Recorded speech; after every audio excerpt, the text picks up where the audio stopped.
La chute de l'homme, les retardataires.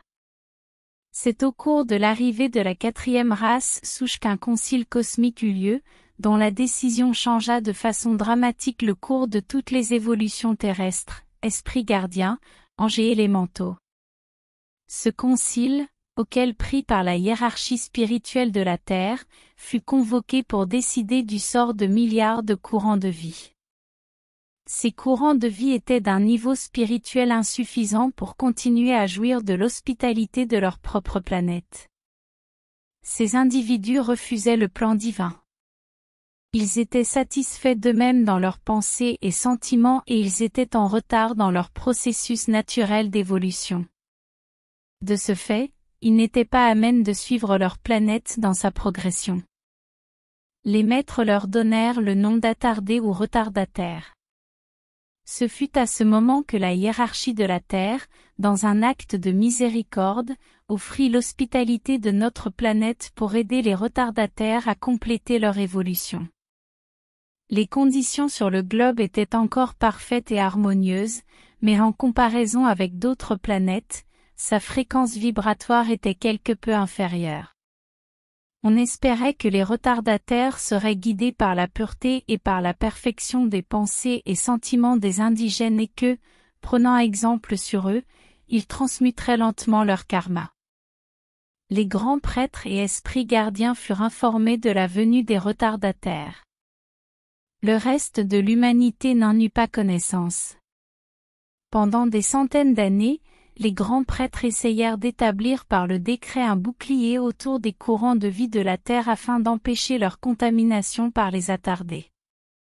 À quoi ressemblaient les retardataires après leur arrivée sur Terre?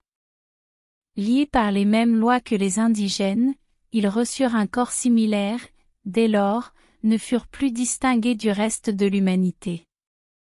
Leurs erreurs principales étaient l'arrogance, la rébellion, la résistance au progrès, l'entêtement et le ressentiment vis-à-vis du changement. Naturellement ils apportèrent ces défauts avec eux, et leurs formes pensées impures se répandirent dans l'atmosphère comme de la fumée. Ce fut le commencement du brouillard dont parle la Bible. Peu à peu, le peuple de la terre succomba à la tentation subtile de la curiosité. Il s'aligna sur les formes pensées impures des retardataires et commença à jouer avec elles. Cette expérience d'abus de libre arbitre provoqua ce qui est connu sous le nom de « chute de l'homme ». L'humanité commença à écouter la mauvaise clique. Se rendant indépendante des directives divines, l'humanité choisit délibérément de faire l'expérience de l'impureté. Dès lors, l'attention de l'homme ne reposa plus exclusivement sur sa présence interne, directrice de ses activités de vie. L'homme devint conscient de ses sens, au lieu d'être conscient de Dieu, et ainsi, selon la loi cosmique, manifesta ce sur quoi était branchée son attention et ce à quoi il pensait le plus.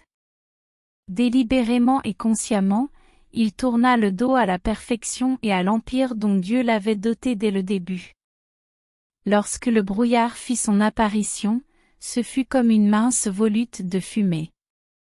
Plus tard, alors que passaient les âges, il devint plus épais et occulta graduellement la présence visible de la Légion ascensionnée. La gloire et la perfection des 2 premiers âges d'or prirent fin. Plus tard, lorsque fleurit la culture atlante, il y eut à nouveau d'autres âges d'or, au cours desquels le voile fut partiellement levé. Cependant, la perfection des 2 premiers âges d'or ne fut jamais plus égalée. Les maîtres ont dit aux étudiants qu'il nous est possible de lever à nouveau le voile et que l'homme, une fois de plus, peut être capable de marcher et parler avec la Légion ascensionnée et avec les anges. Les audios ne remplacent pas les écrits qui contiennent la radiation et les qualités des maîtres d'amour. Le but étant de faire connaître à des non-étudiants l'enseignement Hayam. Ce livre est dédié avec le plus profond amour éternel et avec toute notre gratitude au bien et aimé Maître ascensionné Saint-Germain, Jésus, Nada, au grand divin directeur, à la grande fraternité blanche, à la fraternité du royal Téton, à la fraternité du mont Shasta, Aux grands êtres de Vénus et aux autres maîtres ascensionnés qui, avec amour, nous ont dispensé une aide illimitée.